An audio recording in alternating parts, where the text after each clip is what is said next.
película de El Exorcista había sido esperada durante mucho tiempo, ampliamente especulada y anticipada ansiosamente. Pero nadie, por muy profundamente involucrado en la película que estuviera, pudo haber anticipado lo que iba a suceder, ya que cuando se estrenó en 1973 fue un fenómeno extraordinario. La gente hacía cola durante horas para verla y, como usted lo sabe, terminó siendo una de las películas más taquilleras de todos los tiempos. Además, todavía se considera una de las películas más aterradoras que existen. Su verdadero nombre era Ronald Honkler y no era una niña, sino un niño, el protagonista de la historia que vemos en la película de El Exorcista. Cuando tenía 13 años, quedó devastado por la reciente pérdida de su tía. Ella le enseñó muchas cosas, incluido cómo usar una tabla Ouija. Y no mucho después de su muerte, Honkler comenzó a experimentar actividad paranormal, como golpes y rasguños desde detrás de las paredes de su dormitorio. El agua goteaba de las tuberías hacia su habitación, aunque no se encontraron fugas. Pero lo peor que experimentó Ronald fue que su cama se movía repentinamente en su recámara, y en varias ocasiones comenzó a flotar de manera extraordinaria. Sus padres llamaron a todos los expertos que pudieron encontrar, médicos, psiquiatras y psicólogos, pero los científicos no pudieron encontrar nada malo entre todas las opciones médicas. Un amigo de la familia Honkler le sugirió que se pusieran en contacto con un exorcista oficial que tuviera permiso del Vaticano, y fue así como el sacerdote E. Albert realizó su primer exorcismo a Ronald en febrero de 1949. Pero sería interrumpido en breve, ya que a pesar de que el niño estaba atado a su cama, rompió un pedazo de su colchón, saltó y cortó al sacerdote en el hombro.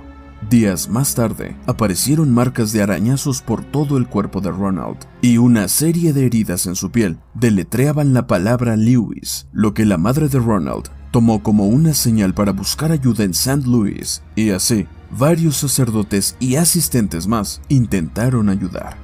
Muchos testigos informaron que vieron cómo la cama del niño se movía violentamente por sí sola. A pesar de múltiples exorcismos, nada funcionaba. El niño estaba empeorando. Finalmente, fue admitido en el hospital Alexian Brothers en St. Louis, y después de un mes de violentos berrinches de gritos y maldiciones con frases en latín, un sacerdote pidió a San Miguel que expulsara a Satanás del cuerpo de Ronald. 7 minutos después, Ronald salió de su trance y dijo que el demonio se había ido. Después de eso, llevó una vida normal. De hecho, se convirtió en ingeniero de NASA y trabajó en las misiones Apolo y del transbordador espacial. Su identidad se mantuvo en secreto durante años, pero un amigo dijo que vivía en un estado de constante preocupación de que sus compañeros de trabajo descubrieran que él era el niño que inspiró El Exorcista y eso dañara su carrera. Ronald Honkler se retiró de NASA en 2001 y falleció pacíficamente en 2020. ¿Qué es lo que ocurre verdaderamente en las mentes y espíritus de las personas que dicen ser poseídas por entes malévolos? ¿Y por qué es que la Iglesia Católica está tan relacionada siempre en estos casos? En 2011, LaToya Ammons, junto con sus 3 hijos, se mudaron a una casa en una calle tranquila en Gary, Indiana. En diciembre de ese año, a pesar del frío de Indiana, su porche estaba infestado de moscas negras. No importa cuántas mataran, todas las noches seguían llenándose de moscas. LaToya y su madre, Rosa Campbell, escuchaban pasos que subían las escaleras del sótano. LaToya vio la figura sombría de un hombre caminando lentamente por su cocina, y había grandes huellas de botas mojadas en el piso. Meses más tarde, las cosas empeorarían. Rosa, la madre de LaToya, se despertó sobresaltada, ya que su nieta estaba gritando. Siguió los gritos hasta su dormitorio, y vio con gran terror que su nieta de 12 años, inconsciente, estaba levitando sobre su cama. Posteriormente, la niña cayó, abrió los ojos y no recordaba lo sucedido. LaToya pidió ayuda a las iglesias locales, pero nadie la tomó en serio. Pero luego, las cosas se intensificaron nuevamente. El otro nieto de Rosa, hijo de Latoya, de 7 años, en una ocasión salió volando del baño como si lo hubieran arrojado, y la niña de 12 años, la que habían encontrado flotando, les dijo a los médicos que a veces sentía como si la estrangularan y la sujetaran para no poder hablar ni moverse. Entonces, oyó una voz que decía que nunca vería a su familia otra vez y no viviría ni 20 minutos más. Y espere, antes de decir que esta historia es descabellada, déjeme decirle que nosotros, especialmente su servidor, quien le está hablando en este momento, soy especialmente escéptico con estos reportes y casos de posesión. Yo mismo pensé y aseguré que esta historia era una simple invención o exageración, al menos hasta que me di cuenta que toda la información que le acabo de dar proviene de reportes oficiales médicos, científicos y del gobierno.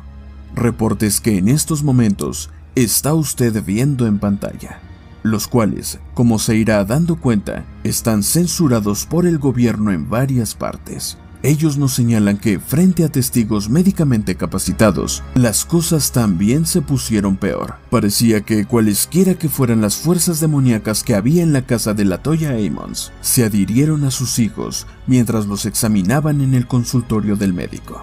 Los hijos de Latoya, de 7 y 9 años, se desmayaron repentinamente y no pudieron ser reanimados.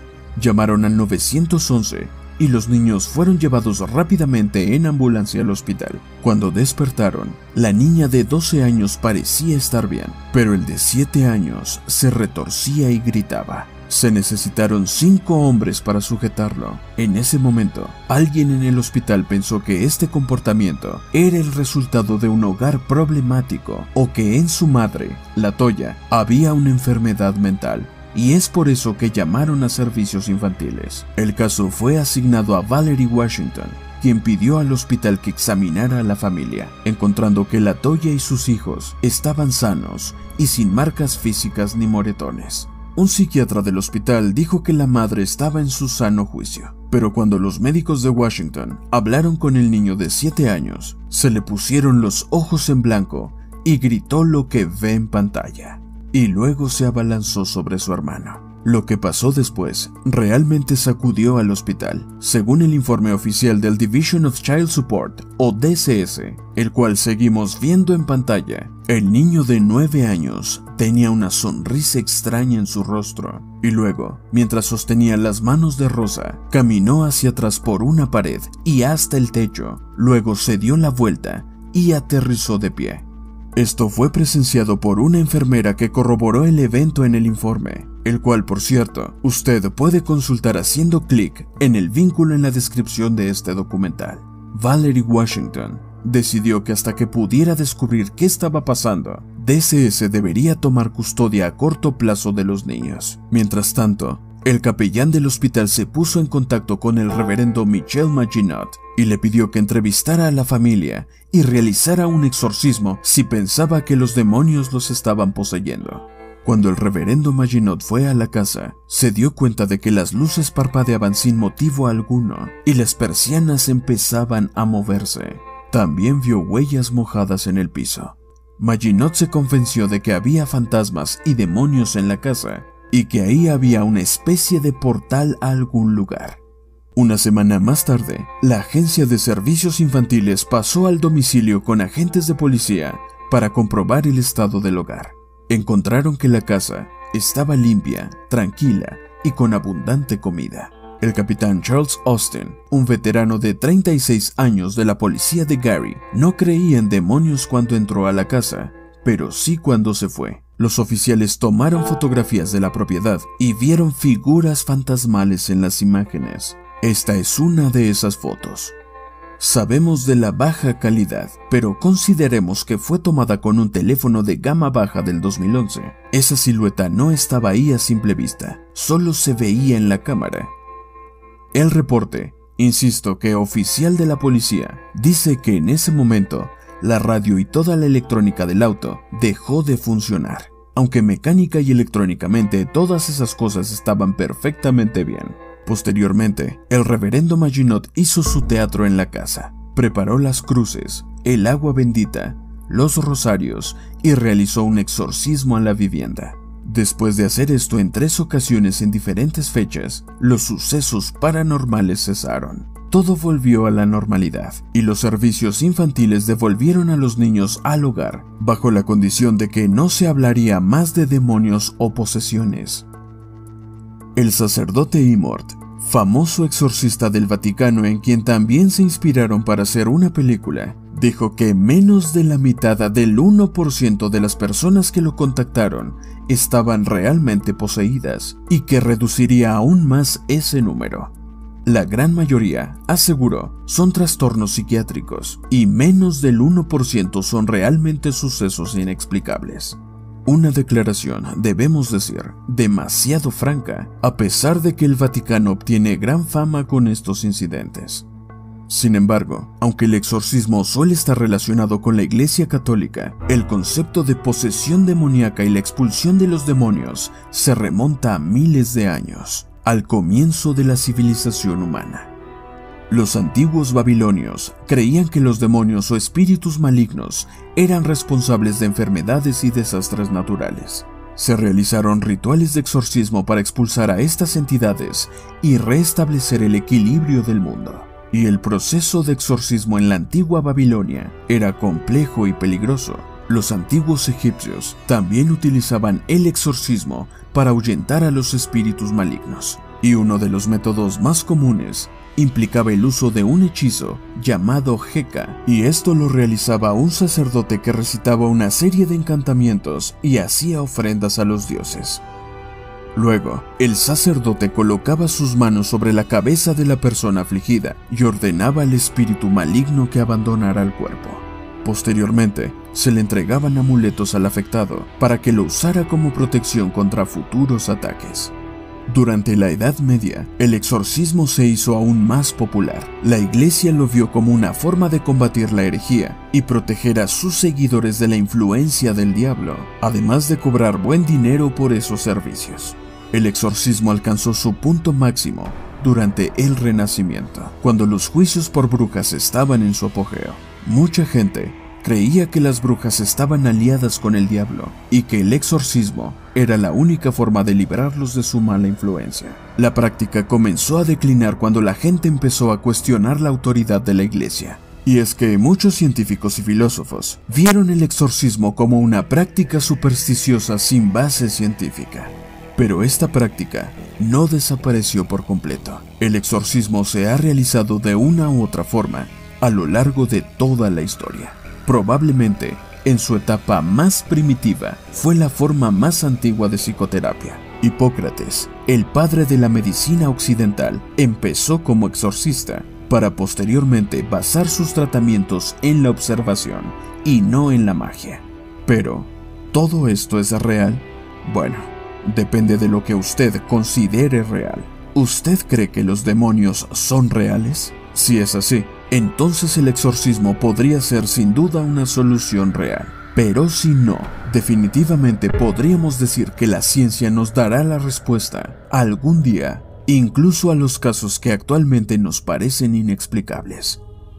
Y es que las personas que dicen estar poseídas muestran síntomas parecidos a la epilepsia, esquizofrenia, trastorno bipolar, trastorno de identidad disociativo, antes llamado trastorno de personalidad múltiple, y muchas otras afecciones. Pero realmente su condición no se relaciona con nada de lo anterior.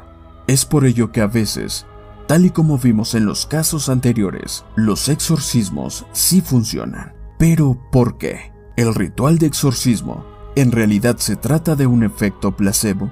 La posesión se ha reconocido en el DSM, específicamente como trastorno de trance de posesión, o PTD, aunque en el DSM-5-TR, el más actual, ya ha sido descartado. Así que los científicos no creen que estemos tratando con demonios, pero reconocen que a algunas personas les está sucediendo algo que no pueden explicar del todo. Los creyentes dirán que las condiciones de los casos anteriores fueron causadas por los demonios, y los escépticos dirán que simplemente es una condición mental y que la posesión es solo una manifestación de fuertes creencias religiosas. Pero entonces, ¿de qué lado estamos en este canal? ¿Del lado donde creemos que las posesiones son reales o del lado del escepticismo. Nosotros, usted ya lo sabe, estamos del lado del pensamiento crítico. Sin embargo, personalmente me interesa muchísimo que usted me responda. ¿De qué lado está? ¿Las posesiones son reales o son una creencia? Iniciemos el debate abajo en los comentarios. Los estaré leyendo. Para Alien Truth, Edward Betancourt.